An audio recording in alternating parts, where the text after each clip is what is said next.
Hello friends, welcome with hashtag supervision. आज की video में हम पढ़ेंगे राइट ऑफ फ्रीडम के बारे में। इसके पहले हम पढ़े थे राइट ऑफ इक्वलिटी के बारे में, समानता के अधिकार के बारे में, और आज हम पढ़ेंगे राइट ऑफ फ्रीडम, स्वतंत्रता के अधिकार के बारे में, जो आर्टिकल 19 से 19-22 मतलब 22 तक, आर्टिकल 22 तक है, 19 to 22 तक है।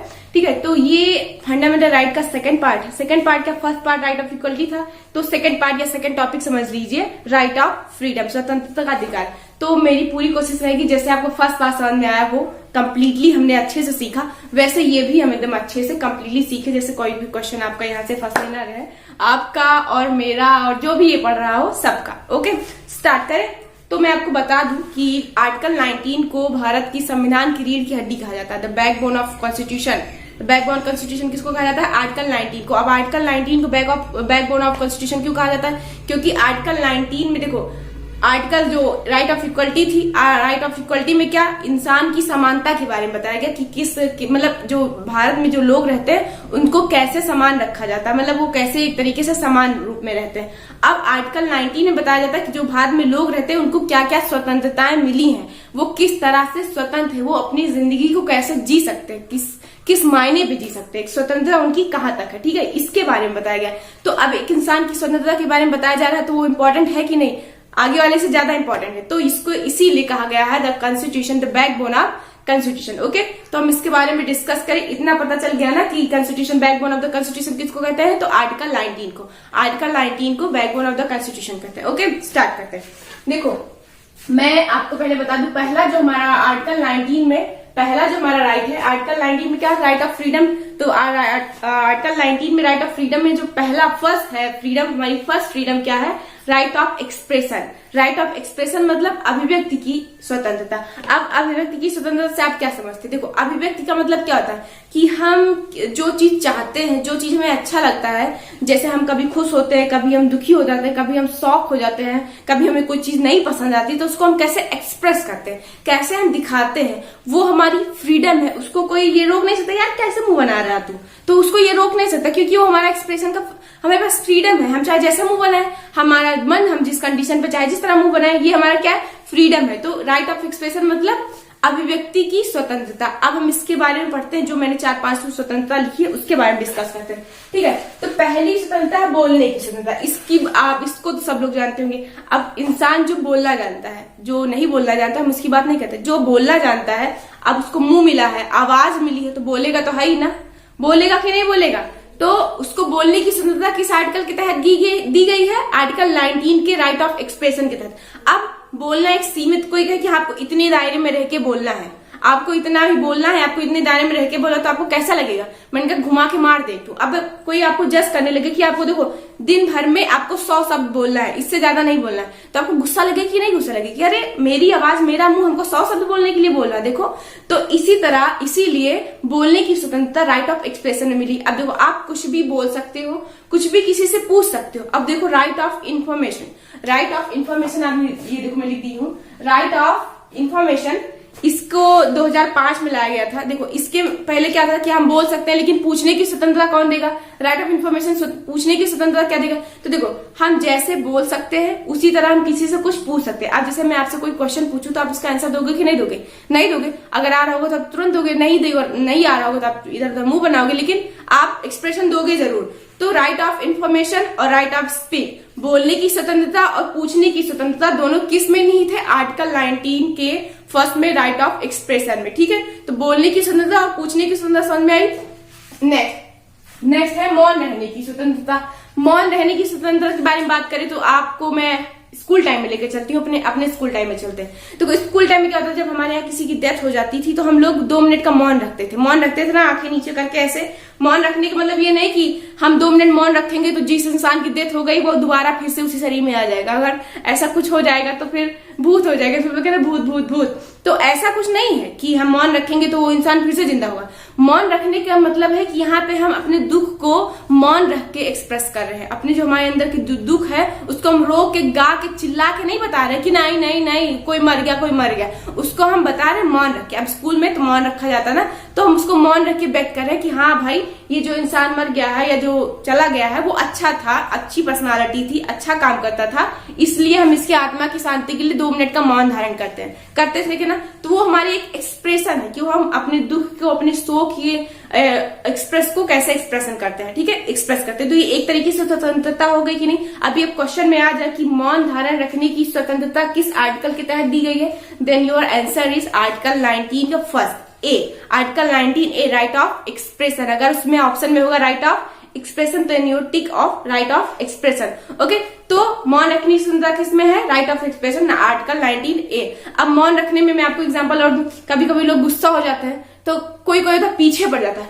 नहीं नहीं बोलो, अब बोलो, तुम बोलो, काहे गुस्सा हो गई, बोलो, नहीं कुछ तो बोलो, अरे कुछ तो बोलो, अरे अरे अरे रुको, थोड़ा सोचो।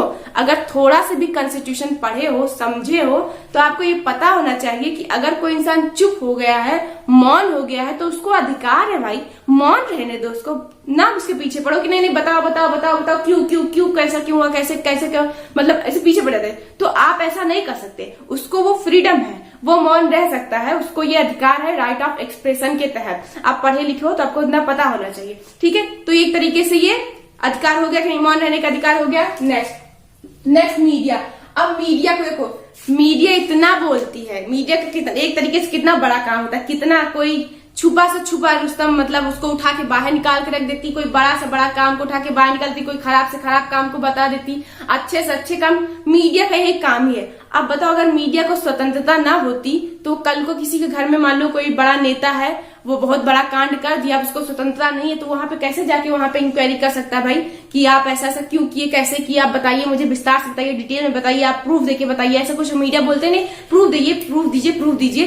तो ऐसा क्या उनको ये फ्रीडम मिली है तब वो जाके इतना बोल पाते हैं। कितना बोलते हैं मीडिया वाले, उनको किसकी सैलरी मिलती, बोलने की सैलरी मिलती, लेकिन कभी कभी बहुत बोलते हैं। जैसे पहले क्या होता था, पहले का समाचार पत्र कैसा आता था, पहले का जो दूरदर्शन वगैरह डीडी नेशनल पे आता था, मान लो प्रधानमंत्री लखनऊ से मुंबई जा रहे हैं तो आज का दूरदर्शन का समाचार, प्रधानमंत्री नरेंद्र मोदी मुंबई से लखनऊ जा रहे हैं। अगर अब ऐसा कुछ हो तो अब ऐसे बोला जाएगा, प्रधानमंत्री लखनऊ से मोदी जी लखनऊ से मुंबई जा रहे हैं, ऐसा क्या रीजन है, रीजन क्या है, इतनी बड़ी सम्मेलन को छोड़कर, इतनी बड़ी मीटिंग को छोड़कर अचानक से मुंबई चले गए, कोई तो बात होगी, कोई तो राजनीतिक मामला होगा, मतलब इतना खींच लेंगे कि छोटी सी बात इतनी बड़ी फीलिंग है कि अरे क्या हो गया, व्हाट इज मैटर, कितना बड़ा काम हो गया। तो मतलब मीडिया इस समय हिसाब से कितना बदल गई है, लेकिन उसको एक तरीके से एक्सप्रेशन है। अभी रिसेंट में जब सलमान खान को जेल हो गई थी, कोई जो उनका केस था, कितना बड़ा बड़ा हाईलाइट, कितना बड़ा बड़ा टाइटल मार दे, सुल्तान जेल के पीछे, सलाखों के पीछे, टाइगर सलाखों के पीछे,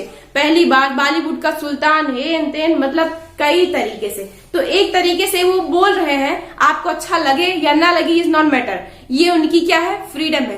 तो मीडिया को बोलने की स्वतंत्रता कहां से मिलती है, आर्टिकल 19A के राइट ऑफ एक्सप्रेशन से। ओके, नेक्स्ट पुतला फूकने की स्वतंत्रता।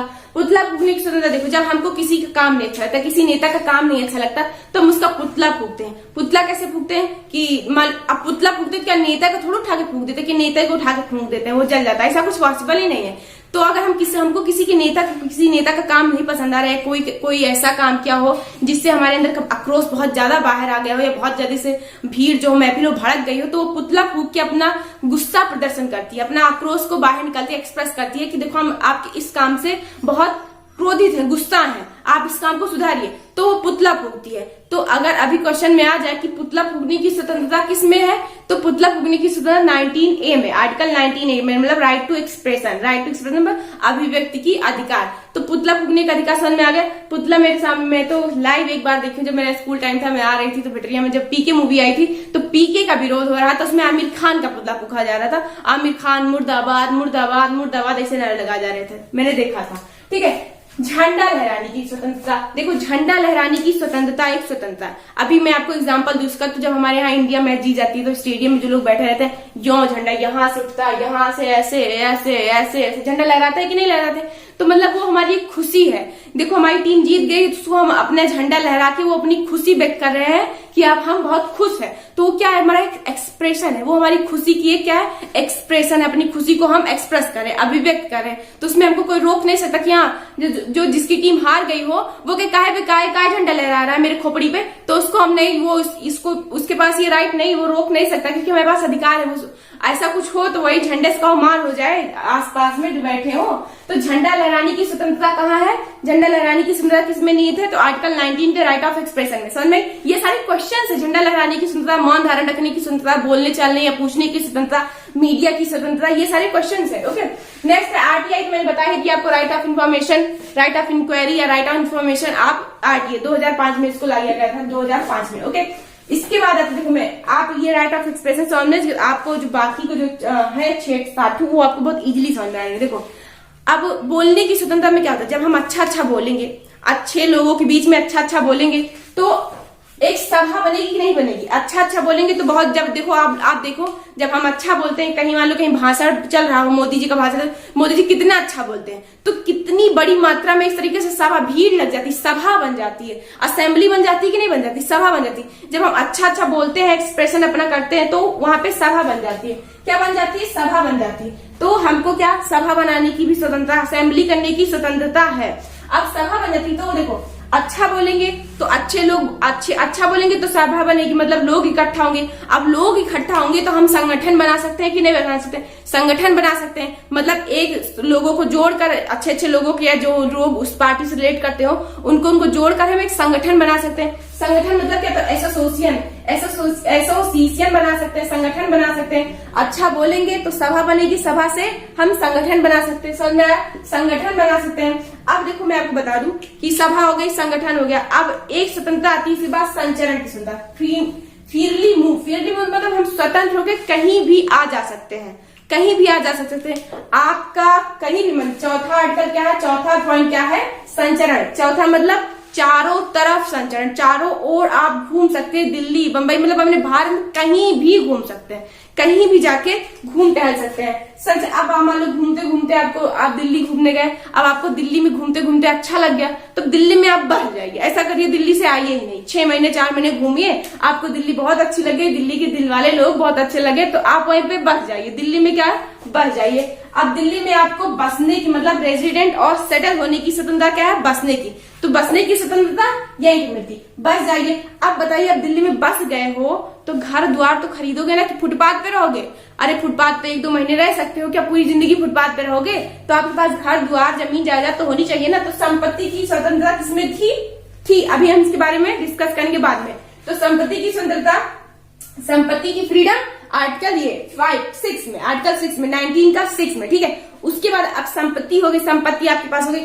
अब संपत्ति है, आपके पास घर द्वार है, आप रह रहे हैं, वहां पे आपके पास परिवार है, तो कुछ खाओ पियोगे कि नहीं, खाओ पियोगे ना कि हवा जी के जियोगे, हवा पी के थोड़ी जियोगे कि हवा पी के जियोगे, हवा तो पी के जियोगे नहीं, तो कुछ खाओगे। तो आपको बिजनेस करने की स्वतंत्रता है, आप कोई भी प्रोफेशनल वर्क कर सकते हैं, कोई भी बिजनेस कर सकते हो, किराना की दुकान खोल सकते हो या ऑटो रिक्शा चला सकते हो, शॉपिंग मॉल खोल सकते हो, लड़कियां ब्यूटी पार्लर खोल सकती हैं, लड़के हैंडसम होते हैं वो, मतलब हैंडसम क्या होते हैं, मतलब वो अपना कोई जिम वगैरह खोल सकते हैं, कुछ भी खोल सकते हो। आप कुछ भी काम करिए, हमारे तरह पढ़ाइए, आपका मन कर रहा है तो आप पढ़ाइए भी हमारे तरह, आप कुछ भी कर सकते हो। आपके पास कोई भी प्रोफेशनल बिजनेस करने का, वर्क करने का फ्रीडम है, ठीक है। ये किसमें, ये 7वां आर्टिकल 19 का 7 जो है, आर्टिकल 19 का 7 ये हमको राइट देता है कि हमको किसी भी तरीके से प्रोफेशनल बिजनेस करने का अधिकार है, प्रोफेशन करने का अधिकार है, बिजनेस करने का अधिकार है, ठीक है। इतना सुनना है। अब हम संपत्ति की बात डिस्कस करें, मेरे सारा गोद गया है, देखो सारा गोद दिया मैंने।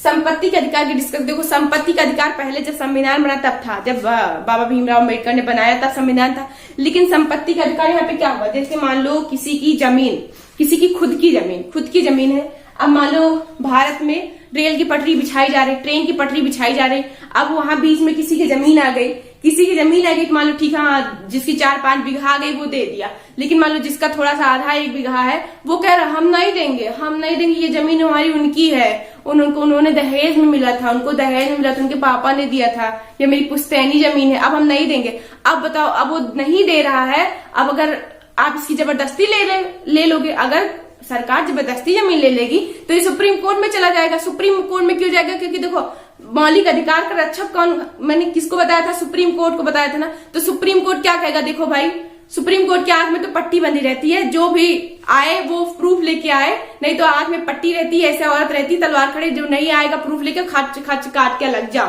भागो।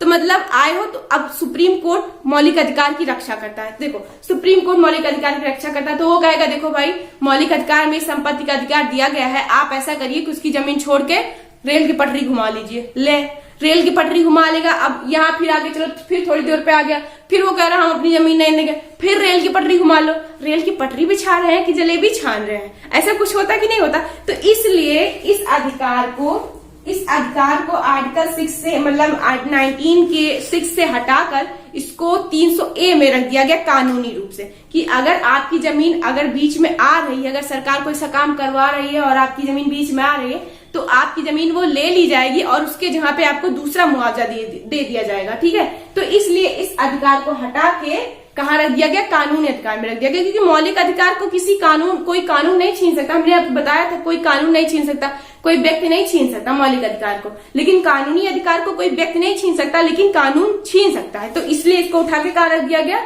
कानूनी अधिकार में रख दिया गया। ठीक है, अब हम आपको पढ़ाएंगे आर्टिकल 20 पढ़ते हैं। देखो आर्टिकल 20 पढ़ते हैं। हम आपको एक चीज बता दी, भूल गए। देखो हमें सभा करने की स्वतंत्रता रहती है, संगठन करने की स्वतंत्रता रहती है, कहीं भी घूमने फिरने की स्वतंत्रता रहती है, लेकिन एक लिमिट में रह के। अगर हम कोई चीज लिमिट से बाहर नहीं कर सकते, अब मान लो मीडिया को स्वतंत्रता है बोलने की, तो कुछ भी बोलेगी क्या? कुछ भी बोलेगी, किसी भी सरकार के ऊपर कुछ भी बोलेगी। अच्छा बुरा मोदी जी को जब मन कहे तब अच्छा कह दे, मोदी जी को जब मन कहे तब खराब कर दे, कुछ भी बोलेगी। कुछ भी नहीं, सबका एक दायरा है। आप भारत की एकता अखंडता को लेकर कुछ भी नहीं बोल सकते। आप ऐसा कुछ बोलिए जैसे भारत की जो सॉवरेनिटी है, इंटेग्रिटी है, वो एक किसी तरीके से मतलब उसको ठेस ना पहुंचे, वो किसी तरीके से उसको ठेस ना पहुंचे थोड़ा सा भी। तो भारत की एकता अखंडता के ऊपर आप बात नहीं कर सकते, मतलब उसके विरुद्ध में बात नहीं कर सकते। भारत की सुरक्षा के बारे में आप बात नहीं करते, मतलब सुरक्षा को लेकर कोई भी वो लापरवाही नहीं देखी जाएगी। सुरक्षा मतलब क्या?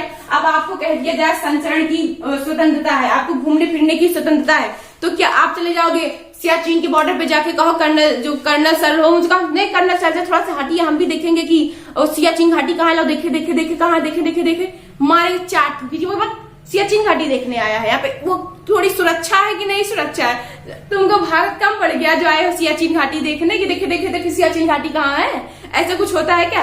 तो भारत की सुरक्षा लेके कोई लापरवाही नहीं चलेगी कि आप सुरक्षा को तोड़ के चले जाओ कि नहीं बॉर्डर पे खड़े तो आर्मी को नहीं, अब तुम हटो, बहुत देर से खड़े हो, अब हम लेके खड़े होंगे, तुम्हारे पास कोई योग्यता नहीं, चलोगे तो नहीं, तो अब तुम जाओ, अब हम लेके खड़ेंगे।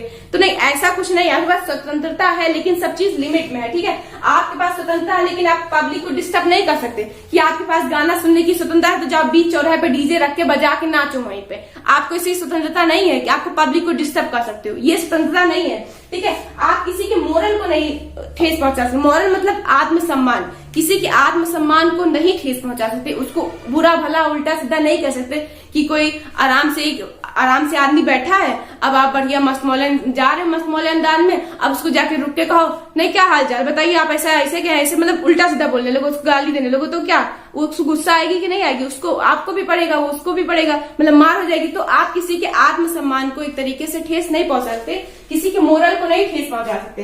कोर्ट की बात आई तो आप कोर्ट के ऊपर कोई आपत्तिजनक ऐसी कोई टिप्पणी नहीं कर सकते, ऐसा कोई कमेंट नहीं कर सकते जिसको कोर्ट का भी एक सम्मान होता है। देखो कोर्ट सबसे बड़ा होता है, सुप्रीम कोर्ट मौलिक अधिकार की रक्षा करता है और इंडिया में सबसे बड़ा माना जाता है। तो आप ऐसा कुछ नहीं कि कोर्ट के ऊपर कुछ भी बोल दे, कुछ भी नहीं बोल सकते। अब ये आज रिसेंट में क्या न्यूज थी ना कि प्रशांत भूषण ने एक ट्वीट कर दिया था, कमेंट कर दिया था चीफ जस्टिस के ऊपर, एस बोबड़े के ऊपर कि वो, लेकिन वो ट्वीट एक तरीके से वाजिब था। अगर आप इसके बारे में पढ़ोगे, अगर न्यूज आप थोड़ा देखे होंगे तो आपको पता होगा। ठीक है, तो कोर्ट के बारे में आप कुछ नहीं सकते। विदेशी संबंध के मतलब क्या समझेंगे यहाँ पर जो मैंने लिखा, विदेशी संबंध मतलब विदेशी से अगर कोई भारत से मतलब बाहर से विदेश से कोई हमारे यहाँ कुछ देखने आ रहा है, हमारे यहाँ का कोई मान लो ताजमहल देखने आया, विदेश से लोग आते हैं, तो आप उनको ये नहीं कह सकते कि ऐसा रुकिए, आपके यहाँ जमीन जायदाद, आपके यहाँ देखने और फिरने घूमने फिरने की जगह कम पड़ गई जो हमारे भारत में आके हमारे ताजमहल को नजर लगा रहे हो, ऐसा कुछ कह सकते हो आप? अगर ऐसा कुछ कह सकते तो पुलिस आपको दिन दहाड़े उठा लेगी, ऐसे उठा के जाके जेल में पटक देगी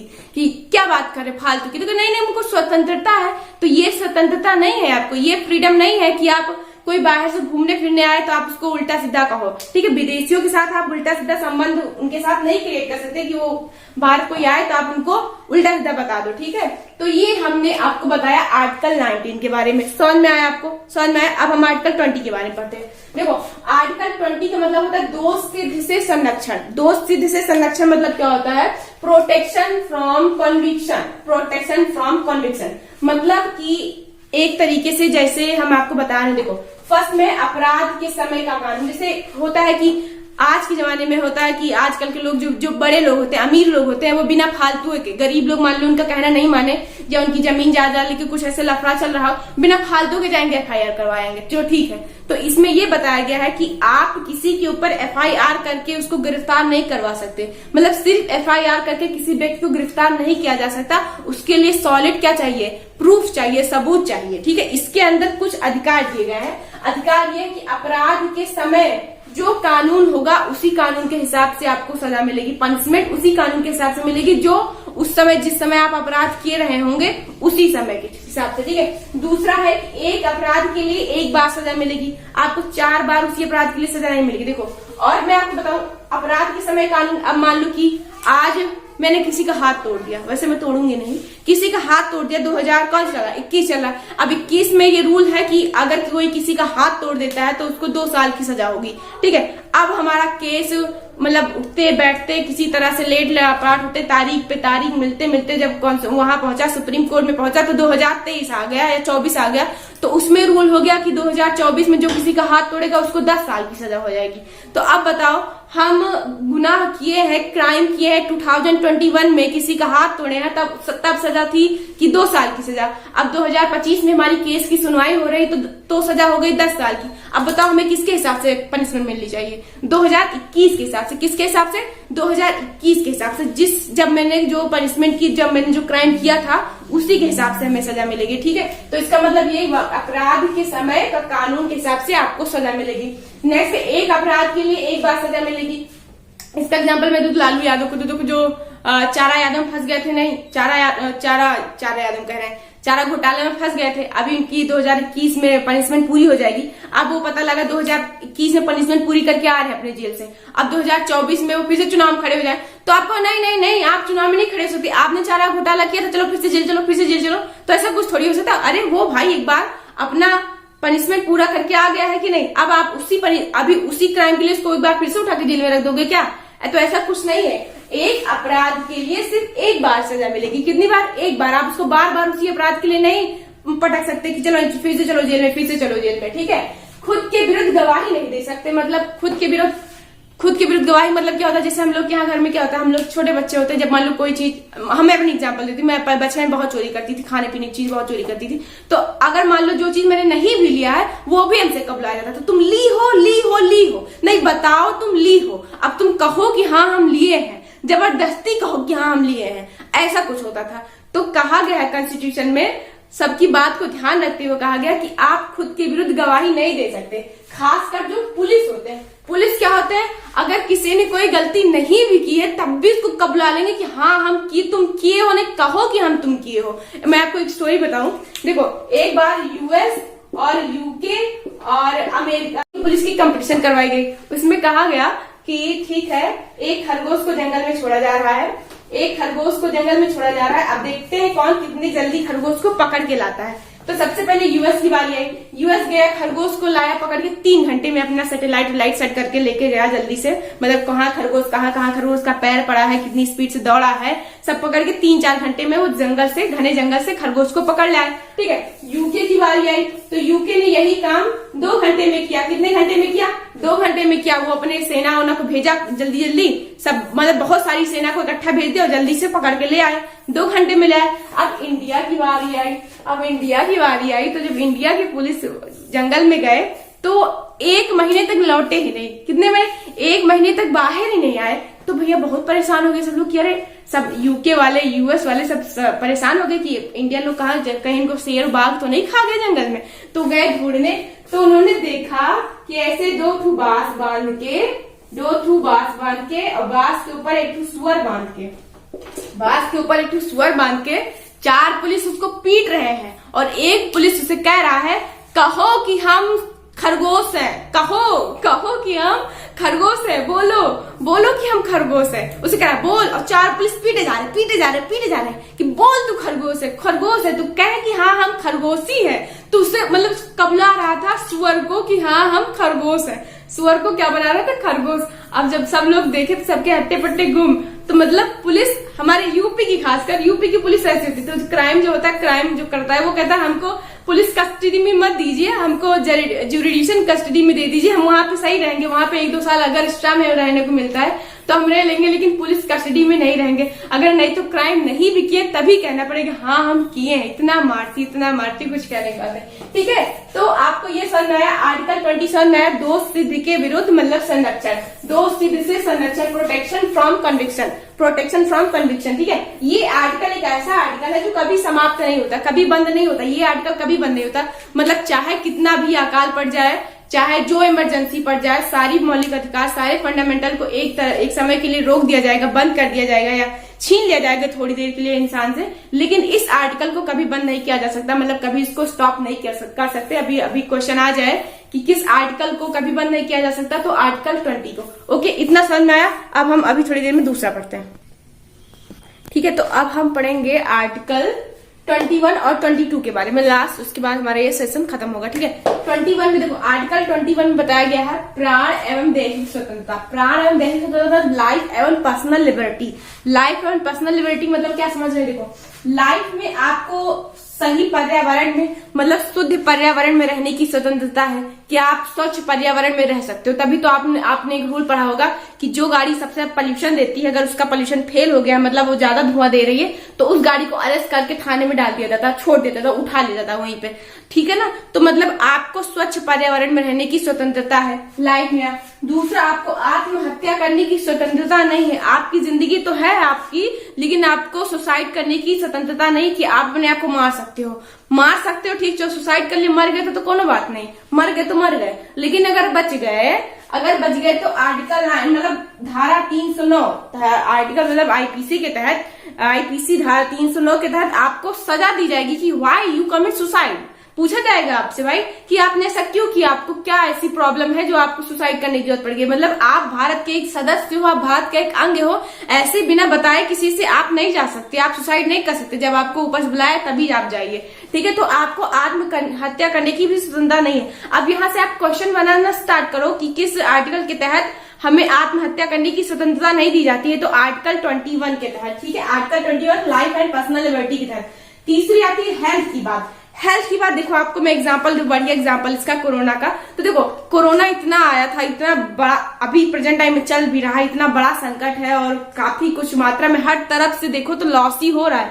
जिसके ऊपर नजर डाल के देखोगे उसका लॉस ही हो रहा है, हर तरफ से सब कोई परेशान है। तो एक तरीके से, लेकिन सरकार आपका ध्यान दे रही कि नहीं दे रही, आपके हेल्थ का ध्यान दे रही कि नहीं, आपको इंजेक्शन प्रोवाइड करवा रही है, आपको राशन प्रोवाइड करवा रही है, मतलब सब चीज आपका ध्यान दे रही कि नहीं दे रही, आपसे पैसा ले रही, आपको इंजेक्शन लगवा रही है, आपको मेडिसिन दिलवा रही है, सरकारी हॉस्पिटल में आप जाओ तो मिल रही है, आपको पैसा लिया जा रहा है, आपसे पैसा नहीं लिया जा रहा ना, क्योंकि कॉन्स्टिट्यूशन में लिखा है कि भारत के प्रत्येक नागरिक के स्वास्थ्य की सुरक्षा करने की जिम्मेदारी सरकार की होगी, सरकार उसके स्वास्थ्य की रक्षा करेगा। ये कॉन्स्टिट्यूशन में लिखा है, ये आप लोगों का, ये हम लोगों का क्या अधिकार है कि हम स्वस्थ रहे, हम स्वस्थ वातावरण में रहे और हमारा शरीर स्वस्थ रहे। ठीक है, तो हेल्थ रहने की, आपने देखा होगा जब एक बच्चा जन्म लेता है तो उसको पोलियो की टीका लगता है, खसरा का टीका लगता है कि नहीं टीका लगता है, लाखों रुपए, हजारों रुपए का इंजेक्शन आता है, लेकिन उसका पैसा लिया जाता नहीं लिया जाता, क्योंकि एक बच्चे को स्वस्थ रखने के लिए, एक इंसान को स्वस्थ रखने के लिए कॉन्स्टिट्यूशन उसको अधिकार देता है कि आपको स्वस्थ रखने का अधिकार है। इसकी गारंटी कौन है? इसकी गारंटी, इसकी रिस्पॉन्सिबिलिटी गवर्नमेंट की है, सरकार की है, आपकी कि आपके हेल्थ को वो अच्छे से रखेगी। ठीक है, तो हेल्थ की, आपको आत्महत्या करने की स्वतंत्रता नहीं, पर्यावरण, अच्छे शुद्ध पर्यावरण में रहने की स्वतंत्रता है और हेल्थ की स्वतंत्रता है। आर्टिकल 21 में आपने एक और पढ़ा होगा, एजुकेशन जो मौलिक कर्तव्य से उठा के इसमें रखा गया है। 21 आर्टिकल 21A में जोड़ा गया है 86 संशोधन के द्वारा, 2002 में 86 संशोधन के द्वारा जोड़ा गया है कि 6 से 14 साल तक के जो बच्चे हैं उनको फ्री शिक्षा दी जाएगी। अब फ्री शिक्षा क्यों दी जाएगी? देखो, एक इंसान को शिक्षित रहने, अगर एक इंसान शिक्षित नहीं है, मेरे हिसाब से अकॉर्डिंग टू मी, अगर कोई इंसान शिक्षित नहीं, उसके पास शिक्षा नहीं है, तो इंसान बहरहाल वो इंसान है, बिना शिक्षा इंसान जानवर होता है, ये आपने लाइन सुनी होगी। तो एक इंसान को, एक बच्चे को शिक्षित करने के लिए, अब बच्चा तो इंसान बनता है ना, तो इंसान को, एक बच्चे को शिक्षित करने के लिए सरकार ने ये इस आर्टिकल को एक मतलब कानूनी रूप से एक अधिकार दे दिया है कि हर एक बच्चे को शिक्षा का अधिकार है और उसको 6 से 14 साल तक के बच्चों को फ्री में शिक्षा दी जाएगी। कॉपी किताब, ड्रेस, खाना पीना सब कुछ फ्री में मिलेगा। मंडेसरी और हाँ, उसमें देखते होंगे आप, प्राइमरी स्कूल में बच्चों को मिलता है कि नहीं मिलता है। और 6 साल से पहले जैसे जो बच्चे तत्काल आए रहते हैं, मतलब तत्काल क्या आए रहते हैं, जिनको छोटे रहते हैं, शिशु रहते हैं, इतने से रहते हैं, उनको हर तरीके से इंजेक्शन, उनको हर तरीके से पोलियो ड्रॉप, उनको हर तरीके से पाउडर वगैरह जो दिया, मेडिसिन दिया जाती है कि उनको एक तरीके से उनके हेल्थ की देख रेख रखी जाती है, जो गवर्नमेंट करती है। ठीक है, तो ये गवर्नमेंट, ये कॉन्स्टिट्यूशन में लिखा है। आप सोच सकते हो कि हमारा कॉन्स्टिट्यूशन कितना बारीक जाके, कितना गहराई से जाके उसने कितना अच्छे से मतलब कॉन्स्टिट्यूशन तैयार हुआ है। अगर एक पढ़ने लिखने वाला बच्चा कॉन्स्टिट्यूशन नहीं पढ़ता, अपने कॉन्स्टिट्यूशन के बारे में नहीं जानता, तो उसकी पढ़ाई सब बेकार, चाहे वो कितना बड़ा मैथमेटिशियन ना हो, कितना बड़ा केमिस्ट्रियन ना हो, कितना बड़ा फिजिशियन ना हो, कुछ भी, लेकिन उसको कॉन्स्टिट्यूशन आना चाहिए। That is reason why constitution my favourite subject. Okay, next आपको मैं इधर बता, देखो ये तो लाइफ के बारे में हो गया, ये मैंने आपको लाइफ के बारे में बताया कि आपको स्वच्छ पर्यावरण में रहने की स्वतंत्रता है, आपको आत्महत्या करने की स्वतंत्रता नहीं है, आपको हेल्दी रहने की स्वतंत्रता है। अब हम आते हैं पर्सनल लिबर्टी के बारे में बात करते हैं, मतलब खुद की स्वतंत्रता के बारे में। पर्सनल मतलब एक इंसान की पर्सनल चीज है, खुद की स्वतंत्रता के बारे में बात करते हैं। देखो, एक इंसान को एकांत में रहने की स्वतंत्रता है। एकांत में मतलब क्या, एकदम अकेले तन्हाई में रहने की स्वतंत्रता। कोई होता है उसको बहुत भीड़ में रहना पसंद होता है, उसको अपने दोस्तों से बहुत बात करना पसंद होता है, भीड़ में रहना अच्छा लगता है। लेकिन कोई होता है उसको अकेले में रहना पसंद रहता है। अब लोग पता नहीं कैसा मुंह बना के बैठे हो, अकेले में क्यों रहते हो, ऐसे क्यों? अरे भाई, उसको स्वतंत्रता है, उसको अच्छा लगता है अकेले में रहना, तो वो रहता है, इसमें कौन सी बड़ी बात। आप उसमें इंटरफेयर कर रहे हो कि उसके पर्सनल लाइफ में क्यों इंटरफेयर कर रहे हो? क्योंकि उसको फ्रीडम है। तो एकांत रहने की स्वतंत्रता किस आर्टिकल के तहत दी गई है? आर्टिकल 21 के तहत। आर्टिकल 21 के तहत लाइफ एंड पर्सनल लिबर्टी में एकांत रहने की स्वतंत्रता दी गई है, तन्हाई में रहने की स्वतंत्रता दी गई है। अक्सर लोग अकेले रहते हैं ना, हमको पहले भीड़ में रहना पसंद था, अब अकेले रहना पसंद है, तो हमसे कोई कहेगा नहीं तो अब तुम भी भीड़ में चलो, फिर से भीड़ में चलो, जैसे थी तुम वैसे ही बन जाओ। मेरा मन, मैं कैसे थी अब कैसे हूँ, मुझे अच्छा लग रहा है, मैं वैसे एक्सेप्ट कर रही हूँ।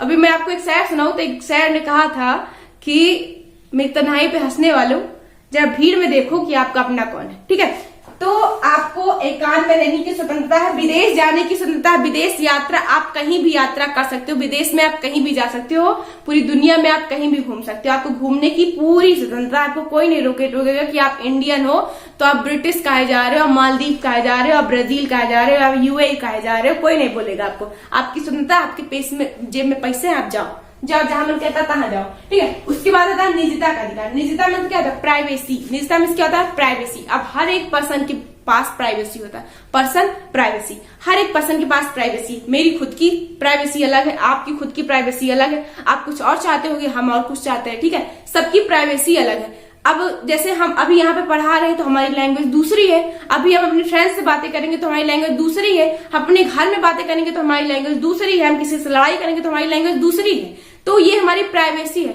इसमें आप नहीं झांक सकते कि नहीं आप काहे ऐसे बोल रहे हो जी, काहे बोल रही है ऐसे जी, तो मेरा मन कह रहा है ऐसे बोलने के, तो हम बोल रहे हैं। वो हमारी दोस्त है, मुझसे ऐसे बात करने का मेरा मन कह रहा है तो हम बात करें। अब तुमको नहीं, जो तुम अपने फ्रेंड से बात करो वो हमें बताओ। व्हाट इज ये कौन सी नॉनसेंस वाली बात है? हमारी खुद की प्राइवेसी है, प्राइवेसी होती कि नहीं? सबकी प्राइवेसी होती। कोई कहे कि मेरा फोन है, कहना लाख खोल के देखो, लाओ लाख खोल के दो, जैसे आज के जमाने में होता है बॉयफ्रेंड गर्लफ्रेंड में, लाख खोल के दिखाओ, देखिए तुम्हारे फोन में कौन कौन है, किसे किसे चैट के। ये क्या है? ये नॉनसेंस भरी बात है, क्योंकि एक हर इंसान के पास प्राइवेसी का अधिकार है, फ्रीडम है, तो आप किसी की प्राइवेसी में इंटरफेयर नहीं कर सकते कि नहीं रे रे रे रे क्या क्या क्या कर रहा है तू, क्या कर रहा है, ऐसे कुछ नहीं कर सकते आप। उसको प्राइवेसी, आप वो जो जैसे चाहे वैसे बात कर सकता है, जिससे चाहे वो अपने दोस्त जैसे मन कर बात कर, दोस्त लोगों से सब लोग फ्रेंडली बात करते हैं, अलग से बात करते हैं, तो वो उसकी प्राइवेसी है। ठीक है, तो आप किसी की प्राइवेसी में नहीं घुस सकते। ठीक है, ये प्राइवेसी हुई। उसके बाद आता है एडल्ट्री। मैंने इसको लिख दिया है, मैं बहुत शॉर्ट में बता दूं आपको। एडल्ट्री मतलब होता है कि एक पहले कानून बना था कि अगर किसी पुरुष और किसी महिला के बीच में संबंध है दो लोग में, तो उसमें हमेशा पुरुष को ही गलती मतलब ठहराया जाता था, दोषी ठहराया जाता था, महिला को दोषी नहीं ठहराया जाता था। इसके बीच में एक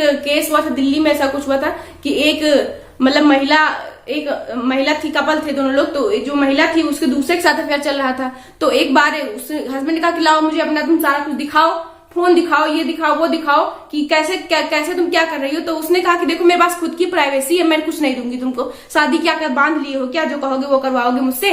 तो वो ये बात कोर्ट में चली गई। अब कोर्ट में जाने के बाद सुप्रीम कोर्ट कहा हाँ भाई प्राइवेसी तो है, लेकिन ये गलत बात है एक तरीके से। तो उन्होंने जो ये रूल बना था कि अगर कोई ऐसी बात होती है, मान लो कोई सी अफेयर वाली बात होती है, किसी कपल शादीशुदा है और किसी वाइफ की अफेयर किसी दूसरे से चलने लगे, तो उसमें ऐसा कुछ नहीं होगा कि सिर्फ महिला मतलब पुरुष को ही दोषी माना जाएगा, उसमें महिला को भी दोषी माना जाएगा। इसलिए ये धारा 497 जो रूल बना था इसको हटा दिया गया। कॉन्स्टिट्यूशन में 497 धारा को कैंसिल कर दिया गया। अब कहा गया कि अब दोनों लोग की गलती मानी जाएगी। क्या लड़कियां बैल थोड़ी होती हैं कि नहीं, कौवा कौवा कौवा कौवा उड़ा ले जाए कोई, ऐसा कुछ थोड़ी होता है कि कोई बैल होता है बुद्धि नहीं होता है। लड़की हो लेकिन बुद्धि तो है ना, बुद्धिमान तो ना, बुद्धि तो भगवान दिए है ना। तो आपको ऐसा कोई नहीं है कि नहीं लड़की भाई बड़ी सीधी होती है, अरे शादी होती है उनको कोई भी कुछ कह के फंसा सकता है। तो ऐसा कुछ अब नहीं है, सबको इक्वलिटेशन मिली है तो सब लोग एक जैसे हो। तो इस अधिकार को भी खत्म कर दिया गया है। अगर आप ऐसा कुछ होता है मैटर तो डिवोर्स हो सकता है, आप तलाक ले सकते हो, लेकिन अब दोनों लोग की गलती मानी जाएगी। ठीक है, ये हो गया। अब हम आर्टिकल 22 के बारे में पढ़ते हैं। आर्टिकल 22 में बताया गया गिरफ्तारी से संरक्षण, गिरफ्तारी मतलब protection against arrest. Against arrest मतलब आपको गिरफ्तारी के अगेंस्ट में संरक्षण करने को अधिकार मिलेगा। देखो ये दो तरीके से है, मैं आपको बता दूं। दो तरीके में, एक है दंडात्मक मतलब पुनीटिंग डिटिवेशन। पुनीटिंग डिटिवेशन मतलब कि अपराध के बाद आपको अरेस्ट किया जाए। अपराध के बाद जैसे वारंट दिखा के अरेस्ट किया जाता है कि आपके ये वारंट है, आपके नाम पे ये वारंट आया है, आपने ऐसा ऐसा क्राइम किया है, आपको इसी वारंट के आधार पर गिरफ्तार किया जा रहा है। ओके, इसमें क्या होता है कि अगर आपको पुलिस अपने कस्टडी में 24 घंटे रखेगी, 24 घंटे अपनी कस्टडी में रखेगी, उसके बाद 24 घंटे के बाद आपको किसी सुप्रीम कोर्ट या कहीं पर न्यायालय के सामने या न्यायाधीश सामने लेके जाएगी और आपका वारंट जब कैंसिल होगा, लोग कहते हैं ना कि वारंट हटवाना है या FIR मतलब वारंट कटवाना, तो उसको जब आपका रफा दफा हो जाएगा तो आपको छोड़ दिया जाएगा 24 घंटे के बाद। आपको खुद का वकील रखने की भी स्वतंत्रता है। आपको भी स्वतंत्रता है कि आप अपने मनपसंद का वकील रख सकते हो और केस लड़ सकते हो। उसमें आपको कोई मतलब फोर्स नहीं कर सकता कि नहीं आप इस वकील से बात करो, इसी वकील के साथ रहो, इसमें कोई फोर्स नहीं कर सकता। इसमें दो तरीके के लेकिन रूल होता है। देखो, कॉन्जिबल होता है, नॉन कॉन्जिबल होता है। कॉन्जिबल मतलब होता है कि जो बहुत सीरियस हो, बहुत सीरियस, आपने किसी को चाकू से गोद के मार दिया हो, किसी को चाकू से गोद के मार दिया, किसी को गोली से उड़ा दिया हो, किसी का दिन दहाड़े गला काट दिया हो, किसी के ऊपर एसिड फेंक दिया हो, ऐसा होता है अटैक, ये कॉन्जिबल है, ये कॉन्जिबल मैटर है। इसमें आपको वारंट नहीं दिखाया जाएगा कि भाई साहब ये आपका वारंट है, चलिए, आपको बिना वारंट के उठा लिया जाएगा। अगर आप ऐसा कुछ मैटर कर रहे हो, कॉन्जिबल मैटर कर रहे हो, तो आपको वारंट नहीं दिखाया जाएगा। वारंट नहीं दिखाया जाएगा आपको कि नहीं आपने ऐसा कुछ किया है, आपको इसी वारंट पे। तो आपको अगर ऐसा कोनो हार्ड मैटर आप लेके आते हो, आप ऐसा केस तुरंत कर देते हो, तो आपको बिना वारंट के ही ऐसे उठा लिया जाएगा। ओके, नॉन कॉन्जिबल में होता है जैसे किसी से मार हो जाती है, गांव में नॉर्मली मार होती है, लड़ाई झगड़ा हो जाती है, लाठी चल जाती है, किसी का सर फूट जाता है, किसी को तमाचा मार दो तो उंगली छप जाता है, लोग दिखा लेते हैं सर देखो मेरे गाल पे मार दिया, चिपक गया। तो ऐसा कुछ नहीं होता, मतलब ये नॉन कॉन्जिबल है। इसमें आपको वारंट केस करना पड़ेगा, FIR होगा तो आपको अरेस्ट किया जाएगा, मामला 24 घंटे तक आपका रफा दफा हो जाएगा। दूसरा जो है वो है निवारक निरोध। अपराध के पहले मतलब जैसे मान लो मैं कोई बहुत बड़ा बम विस्फोट करने वाली हूँ, ऐसा कुछ हो नहीं सकता, बम विस्फोट करने वाली हूँ और पुलिस को मेरे ऊपर शक हो जाए कि ये लड़की जो है अभी यहाँ पे जाएगी, यहाँ पे ब्लास्ट करवा देगी, या इसके पीछे इतनी मतलब ऐसे साजिश हो रही है और ये इतना बड़ा काम को अंजाम देने वाली है, तो वो क्या करेगी, मुझे 2 दिन पहले या 10 दिन पहले, 1 महीना 2 महीने पहले उठा के रख लेगी जेल में। चलो अब न तुम रहोगी ना ब्लास्ट होगा, अब तुम सारी कनेक्शन तुम ही से है तो कहाँ से ब्लास्ट करवाओगी। तो मतलब अपराध के पहले ही किसी को उठा लिया जाए, इसको बोलते हैं प्रिवेंटिव डिटेंशन। प्रिवेंटिव डिटेंशन मतलब अपराध के पहले जब पुलिस को आपको ऊपर शक हो जाएगा कि आप भारत में या आप कहीं पे ऐसा कुछ करवाने वाले हो, आप इतना बड़ा मैटर है आपका, तो आपको शक के आधार पे उठा लिया जाएगा और शक के आधार पे आपको 24 घंटा नहीं रखा जाएगा, फिर 3 महीने, 8 महीने, 1 साल, मतलब जब तक वो मामला, जब तक केस रफा दफा एकदम से नहीं हो जाएगा तब तक आपको पुलिस कस्टडी से नहीं छोड़ा जाएगा, नहीं छोड़ा जाएगा। और एक ऐसा केस है जिसमें किसी दलील, किसी वकील और किसी अपील की जरूरत नहीं, बिना दलील, बिना वकील, बिना अपील के आपको उठाया जाएगा, इसे बिना बताए। शक हो गया तो आपको इसे देखते देखते घर से इसे उठा लिया जाएगा, इसे उठा के रख दिया जाएगा जेल में, जाके जाओ रखो। 2 महीना, 3 महीना, 1 साल, 2 साल आपको ऐसे रखा जब तक आपका मामला रफा दफा नहीं होगा। ठीक है, ये एक्ट बिना वकील, बिना अपील, बिना दलील का, आपने रोलेट एक्ट सुना होगा, रोलेट एक्ट 1919 का, जो सर सिडनी रोलेट ने पास करवाया था। सर सिडनी ने रोलेट एक्ट पास करवाया था कि नहीं? रोलेट एक्ट कौन पास करवाया था? सर सिडनी ने 1919 में। तो ये बिना वकील, बिना दलील और बिना अपील वाला जो केस है, ये इन्हीं के से रिलेट करता है, रोलेट एक्ट से। ठीक है, अब आप रोलेट एक्ट के बारे में पढ़ोगे तो आपको अच्छे से नॉलेज मिलेगी।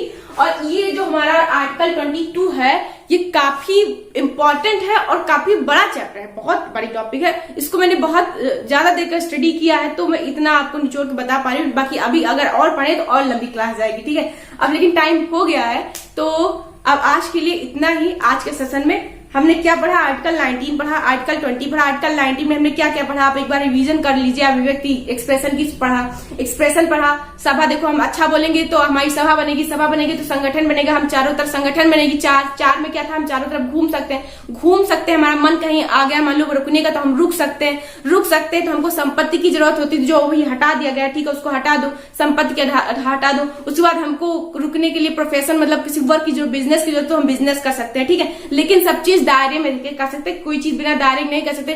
कि हमको कोई भी प्रोफेशन करने का अधिकार है, तो हम चलो 4 लोग बटोर ले, एक टीम तैयार कर ले 15 लोगों की, और उसमें क्या, किसी का गला कैसे काटा जाता है, चलो सिखाएं तुमको किसी का गला कैसे काटा जाता है। ये कोई प्रोफेशनल वर्क हुआ? बताइए। कि चलो नक्सली बताते हैं कि आप नक्सलियां कैसे बनाई जाती, बम कैसे बनाया जाता, उसको कैसे एडजस्ट किया जाता, कैसे उसको विस्फोट किया जाता। अगर ये वर्क करने लगोगे तो आपका क्या होगा ये आप ही जानो।